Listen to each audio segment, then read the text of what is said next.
We're starting a new series today. It's in the book of Daniel. Even if you're not used to following along, you may want to pick up one of those blue Bibles that's around the space. Turn to page 1369. That's where we're going to start in the book of Daniel. And we're going to be going through this book in the Sundays, in the months to come, because I think there's something for us in this text.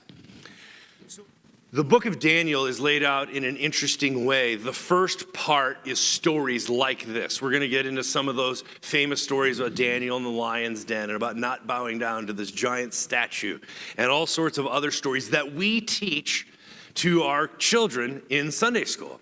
And you know that I am deeply suspicious of any story that we teach to kids in Sunday school.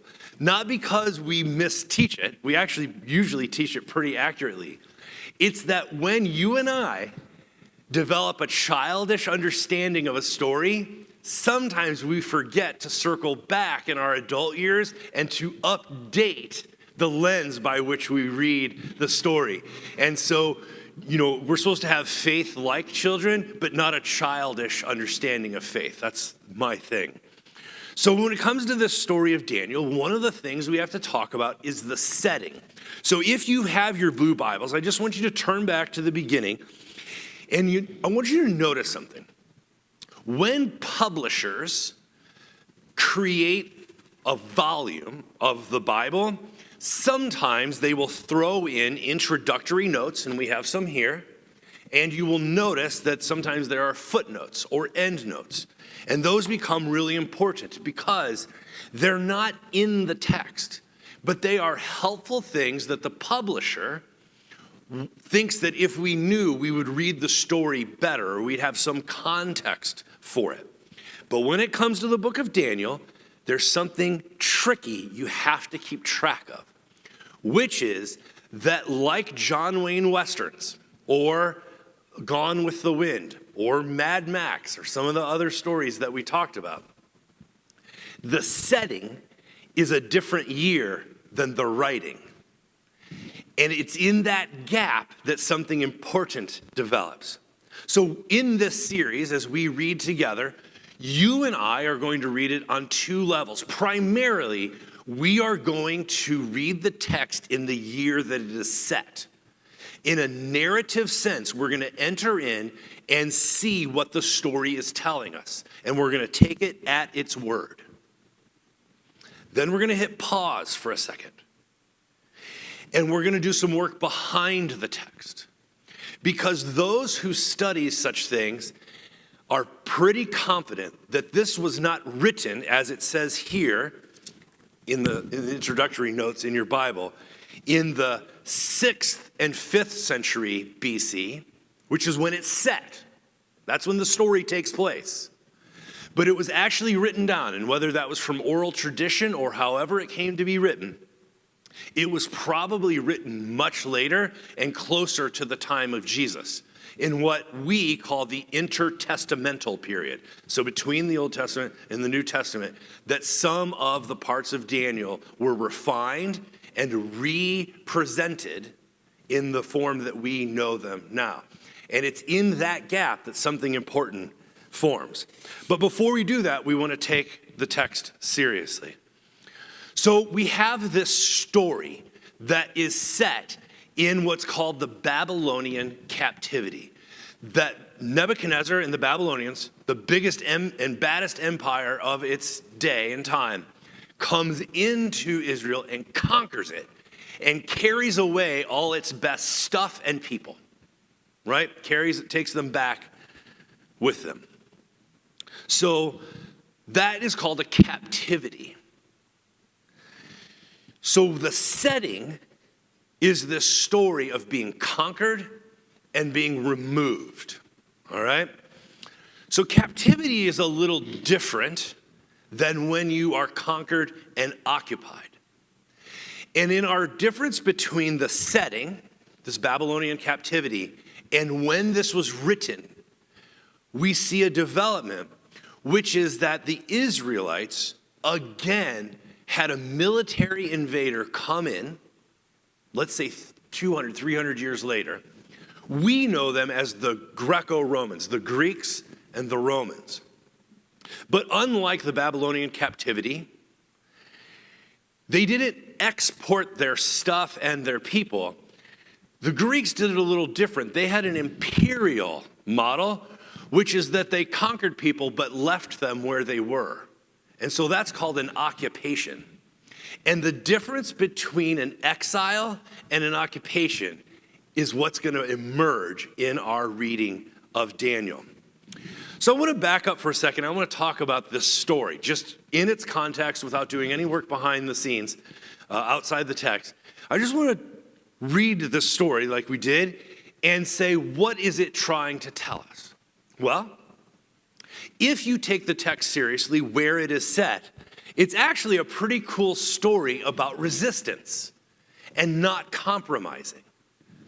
It is Daniel being faithful to the diet, we would call it a kosher expectation of dietary regulations, to not pollute oneself with the occupiers, the conquerors' meal, but to have faith in being faithful to what you have been given, the expectation of your people and your religious framework. And so the story is actually a cool one, which is that he stands up for himself and his friends, and he says, let's try it for 10 days, and I guarantee you, we turn out better than the guys who are bogged down with meat and wine. I'll bet you we do better on these SAT tests, right? And so for 10 days, vegetables and water, and so they have a better appearance, they're sharper of mind, they're alert, and they're at peace because they have been faithful to not pollute themselves with these foreign or pagan, if you will, practices of the dietary restrictions. So it's actually a really cool story. If you think about a story like this being included in, let's say, a Boy Scout manual, if you included a story like this in a manual like that, it would be one of those things that would say to our young people, don't give in just because this is what's going on in the culture or the peer pressure. You don't have to conform. Stand up for what you know is right and know that God or good is on your side and that you don't need to sell out and give up what makes you distinct. Stick with what you know is right and you'll be proven right in the end, right? That's like a good moral teaching. It's like a proverb or a fable that would convey a message. Side note, how many of you have ever heard of the fad diet, Daniel's diet? Anybody in here ever heard of it? Several years ago, and by the way, this is one of the reasons I treasure people who take the Bible not just seriously like we do, but literally. One of the reasons I love them is that sometimes they will take something and follow it all the way down. They will find the end of the rabbit trail. And I love it because sometimes it pans out really well. And they discover something that if you didn't take the text so seriously, you would never have figured out. Sometimes, like with the Left Behind books, they take something too far and it just exposes its cartoony nature of end times belief, right? But it was because they took the text so seriously that they could produce something like that. Well, this fad diet was called Daniel's diet, and for a while in evangelical and conservative churches, it was really popular, and there was a book. I mean, you can still get it. It's really cheap on Amazon used. And but it was following these dietary restrictions, these laws, for a season of your life, for a limited period, to follow Daniel's diet, and it was how to do it. And people did it, and they not only lost a lot of weight, but they felt sharper mentally and all sorts of things. And it was a really good thing for many people, but unfortunately, like all fad diets, it didn't stand the test of time. But it's an interesting experiment. But one of the things that got me thinking about when we were going through that phase, and several people in my church were trying it, is that there is something interesting if you are part of let's say a privileged population, and you do something like this. You take this text and you try to apply it literally, but you're in a different social location, the expression or the manifestation takes on a different tone than if you take the text seriously, like we are doing here today, but try and put it not in an application to you mode, but to try and understand it in its original context mode. And you understand that the Daniel diet isn't primarily about you losing weight or being healthier. It was an act of resistance.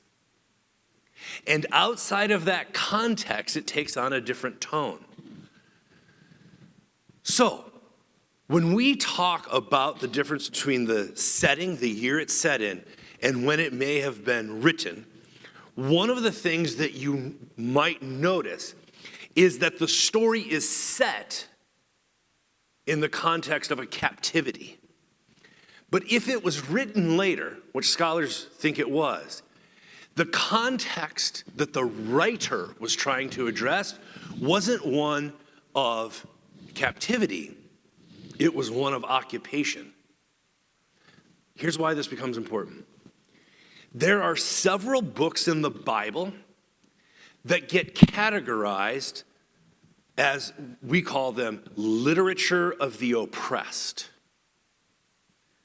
And a lot of people, especially in a privileged culture, may not know that this category even exists. They may not know about this idea of literature of the oppressed. But once you learn about literature of the oppressed, one of the things you figure out is that if you have been dominated, taken over by a foreign military, and they take away your religion and your land and your name, right, and your traditions and your culture, you probably don't have the freedom of press that we enjoy and that First Amendment defense of free speech. When you are occupied by a foreign military power, you often can't say what you want to say in plain language. So you have to get creative. And one of the ways that you get creative is to tell stories about the past, but you tell them with a wink. There was this young man named Daniel, and he was taken to this far-off land a long time ago. And here's what happened. But at the end of the story, you sort of have to read in a wink. Because the subtext is, in the same way that Daniel resisted when he was carried away to a far-off land by an occupier into captivity, he is our model. He's the hero of our story. And you, young people, should exhibit that same kind of restraint and resistance in this current occupation. In the same way that Daniel, in his captivity, stood up for what he knew was right and didn't give up his conviction and didn't compromise his culture, wink, we should look up to Daniel and do the same kind of thing with our current situation. And there's the subtlety that comes with the literature of the oppressed. It often gets called apocalyptic literature because we in the 20th and 21st century didn't know what to do with it, and so we thought it might be about our future. And so the book of Revelation and the book of Daniel have often been projected into our 21st century future. And we spent a lot of time when the prophecies come trying to figure out, like, is the bear Russia and is the star of the east China, and where does India come in? And of course America is the city on the hill because we're the good guys, right? And God bless the USA. And right, that's how we have read this kind of literature, but we've read it through the lens of being the dominant culture. These passages in Scripture and some of Jesus' teachings read very different if you read them not from being high on the hog as the victor, but from the underside, the underbelly of the beast as the occupied. And so as we read this story, we have to hold these two things always together because they're going to be mutually informing. The story is set, let's say, 600 years before what we call the beginning of the Christian era, the Common Era, before Christ, however that gets dated. But it's in that gap that this literature of the oppressed starts to play a role. We can feel like this happened, a long time ago and feel like it's really far away and alien. But it would be like if I told you a story about a young girl named Liberty who walked to Philadelphia in 1776, right? I'm leaving breadcrumbs, and you would just inherently, sort of second nature, you would know what kind of a story I was telling you. Okay, Liberty, got it. Philadelphia, got it. 1776, got it. And then you'd say, just out of curiosity, at any point in this story, does she find a big bell? Right? You would know because you have a framework for the road signs. You would know what country you're in. In the same way, the original audience that would have read Daniel would have known these little breadcrumbs that were being left and would probably know what to do with them. So I just want to ask the simple question. Whether you read the story in a straightforward way, 600 years before BC, let's say, in this Babylonian captivity, as these were real events that happened, okay? If that's how you read this, what would be the takeaway? I think it comes down to four things. Don't give in. Don't give up your culture. Don't compromise your conviction. And be faithful to your God. Those would be the takeaways that we're supposed to get out of Daniel 1.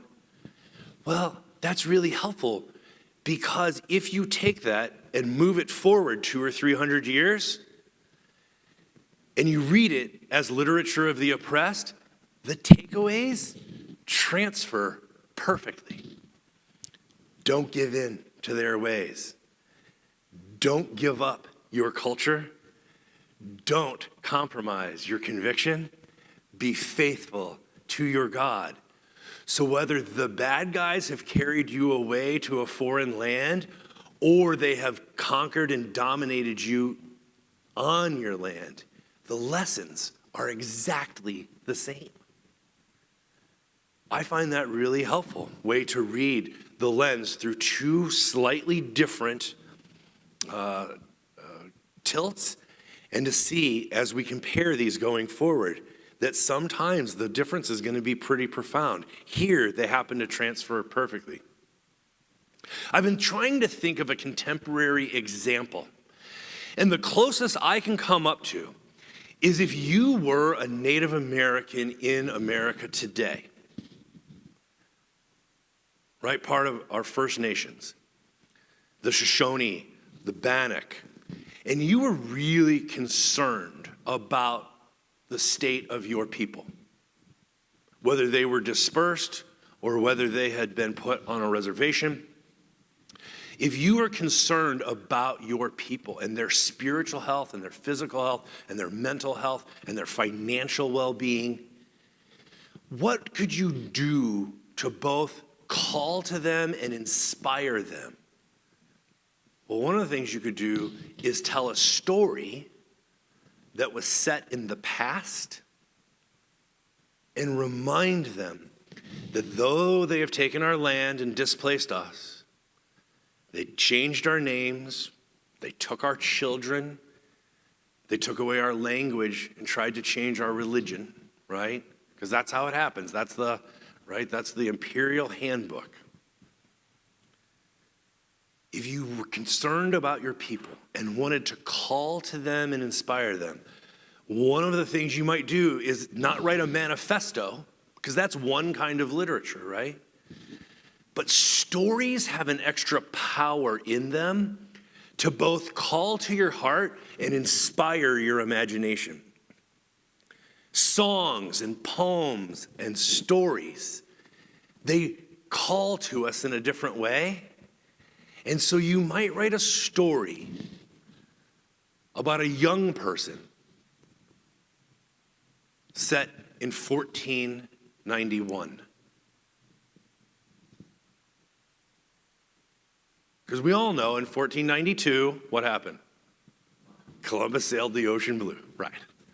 So you set it in 1491, and you might embed in your story encouragement. Don't give in to their ways of power and greed and violence.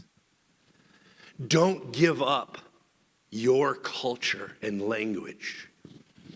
Don't compromise your conviction and your diet. And be faithful to the good way that the Great Spirit has given us. That might be something you would do. So it's going to be interesting for us to read the book of Daniel, especially with everything that's happening in our culture, in our nation right now. And each week to ask two really simple questions. If we read this through the lens that these events happened in the year they're set, what are we supposed to get out of it? And then we'll ask the second question. If this was written later as literature of the oppressed, what might it have been wanting to convey to its audience that was in a slightly different circumstance, not a far away, a foreign captivity, but a present occupier? And I think the difference that's going to emerge by asking those two questions is going to house a very fun conversation for you and I to say, and is there anything we're supposed to get out of this as modern readers? And I think there's going to be some conversations that come out of that. So as I close this time, I just want to say to you, both in its original setting, where the events take place, by its probable later writer for a different circumstance, and for you as a contemporary reader, I want you to hear what I think are the 4 encouragements out of Daniel 1 today. Don't give in. Don't give in to their ways. Don't give up your convictions and your culture. Don't compromise. Be faithful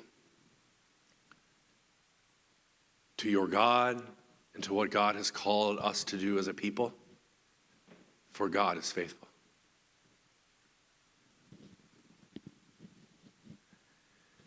Just because they're doing it doesn't mean we should do it. And just because they eat and drink like that doesn't mean we need to eat and drink like that. And just because they may do eye for eye and tooth for tooth, tit for tat, doesn't mean we need to lower ourselves to that standard. And just because we feel defeated, or conquered, or discouraged, or disoriented, don't give up. Stay true to your conviction, for God is faithful. If you believe you're right, conduct yourself rightly, and right will come to your defense. That's a pretty good word, right?